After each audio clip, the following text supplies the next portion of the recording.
여러분은 좋은 소식이랑 나쁜 소식 있으면 어떤 것부터 듣는 편이세요? 저는 핫도그도 소세지 아껴 먹는 타입이라서 나쁜 얘기 듣고 좋은 얘기 듣는 편인데 오늘은 영상의 구성상 어쩔 수 없이 좋은 이야기부터 드리겠습니다.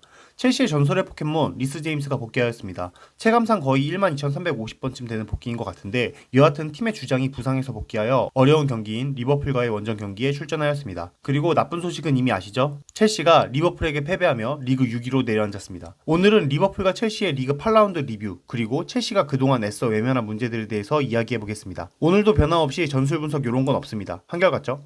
안필드에서 벌어진 리버풀과 첼시의 경기입니다. 지난 영상에서 이야기 드렸는데 누누가똥 바로미터로 앞으로 이걸 누가빠라고 하겠습니다.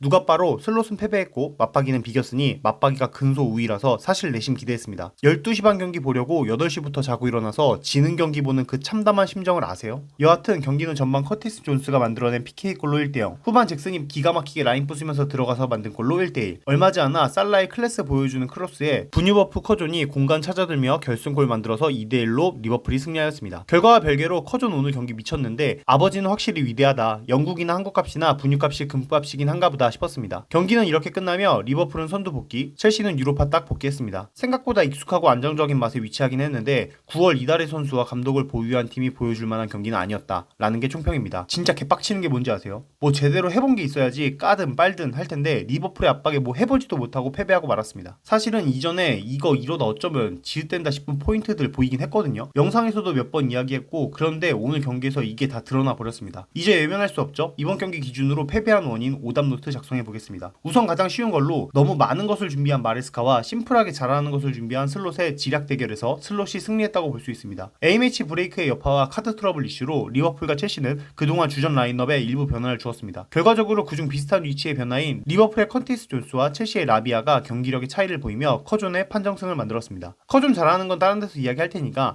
마레스카가 준비한 라비아를 좀 생각해봐야 하는데 솔직히 기대 많이 하고 있는 선수고 기회만 주면 성장할 수 있는 선수라고 생각하는 것에는 변함없는데 이 친구를 어떻게 키울까에 대한 고민은 해야 한다고 보거든요. 오늘 경기에서 엔조 대신한 자리로 나온 걸로 보이는데 잭슨 전방에 두고 공간 찌르려면 패스 줄기 있어야 한다는 건 삼척동자도 아는 거 아닌가요? 귀스토가 인버티드로 올라와서 준다? 패스 줄기 있는 선수인가요? 뭐 없진 않겠지만 특화된 선수는 아니죠. 산초가 측면에서 플레이메이킹 한다? 그럼 뒷공간 노리는 건 아니지 않은가요? 뭐 하나 이해가 되는 게 없는데 잭슨을 쓸 거였으면 라비아에게 어느 정도 플레이메이킹을 할 수 있는 기회를 줘야 했고 라비아와 카이세도에게 동시에 수비 라인을 보호하는 역할을 줄 이유가 없었습니다. 그리고 사실 보호가 된 건지도 모르겠습니다. 또 하나 눈에 띄는 부분이 풀백 차이였습니다. 익히 알고 있지만 맞박이 축구에서 풀백 중 한 명은 중원으로 올라와서 중미 역할을 하며 경기를 풀거나 공격에 가담하거나 취사 선택을 통해서 공격에 참여합니다. 보통 쿠쿠레아가 많이 하긴 했는데 이번 경기는 카드 누적으로 쿠쿠가 못 나와서 오른쪽 풀백인 귀스토가 왼쪽에서 쿠쿠 역할을 하고 제임스가 오른쪽 풀백으로 나와서 공격 시 3백의 오른쪽을 맞는 형태를 이루었습니다. 전술 이런 건 모르겠고 진짜 이해 안 되는 게 고릴라쉑 잘하는 게 오버랩이랑 슈팅, 클러치인데 이런 식이면 제임스 복귀를 기다린 이유가 있나요? 이 정도면 안성재 셰프 불러놓고 라면이나 끓여라 하는 건데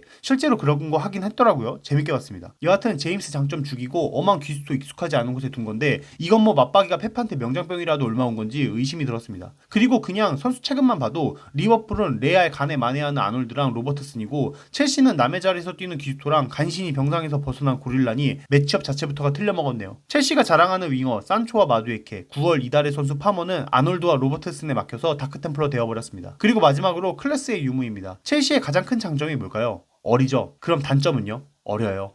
클래스가 나이에서 나오는 건 아니나 경험은 나이에서 나오는 게 맞거든요. 그런 의미에서 리버풀의 클래스 살라가 첼시의 재능 파머를 압살했다. 이렇게 보는 게 맞을 것 같습니다. 살라는 과거만큼의 파괴력을 보여주지는 못하지만 팀의 자신의 능력을 어떻게 녹여내는지를 알리는 경기를 선보였습니다. 경기 후 슬롯 인터뷰만 봐도 드디어 살라 재계약이 아니라 실력에 대한 질문을 받는 것 같다. 살라 오늘 뛰는 거 보니 아놀드 좀 긴장해야겠다. 살라 풀백서도 잘하겠던데? 요런 깨방정 떠시더라고요. 이게 단순히 실력 있는 선수의 유무가 아니라 리버풀과 첼시의 경기 같은 큰 경기에서 선수들이 어떤 마음을 가지고 경기에 임해야 하는지를 보여주는 건데 리버풀에는 반다이크와 살라같이 최정상이거나 최정상에서 있다가 내려오는 선수들이 있거든요. 이런 선수들을 중심으로 침착하게 강약 조절하면서 경기를 이끌어 나가야 하는 거죠. 첼시는 이런 모습을 보여주지 못한 게 후반 51분 존스의 골 이후 첼시는 이렇다 할 공격을 선보이지 못했습니다. 에너지 레벨을 올려서 맞받아쳐야 하는 순간이었는데 말이죠. 이런 경기는 한 골 차로 지나 두 골 차로 지나 패배하면 승점 3점 뺏기는 건 동일하기 때문에 조금 더 공격적으로 나가야 하는 모습도 보여야 하고 필요하면 우당탕탕 할 수 있게 박스 안에 공을 밀어주는 것도 필요하다고 보는데 첼시는 마지막까지 자신들이 자랑하는 3자 패스 고수하면서 고고하게 패배해 나갔습니다. 계속 같은 말이긴 한데 이번 경기 보면서 개빡치는 게 뭐 경기 질 수도 있습니다. 최근에 리버풀과의 경기에서 첼시가 이긴 적이 언제인지 기억도 안 나는데 그럼에도 경기에서 보여줄 수 있는 건 최대한 보여주고 수비에서 도팝이 나올 수 있는 모습도 보여줘야 한다고 생각하거든요. 근데 이번 경기 보면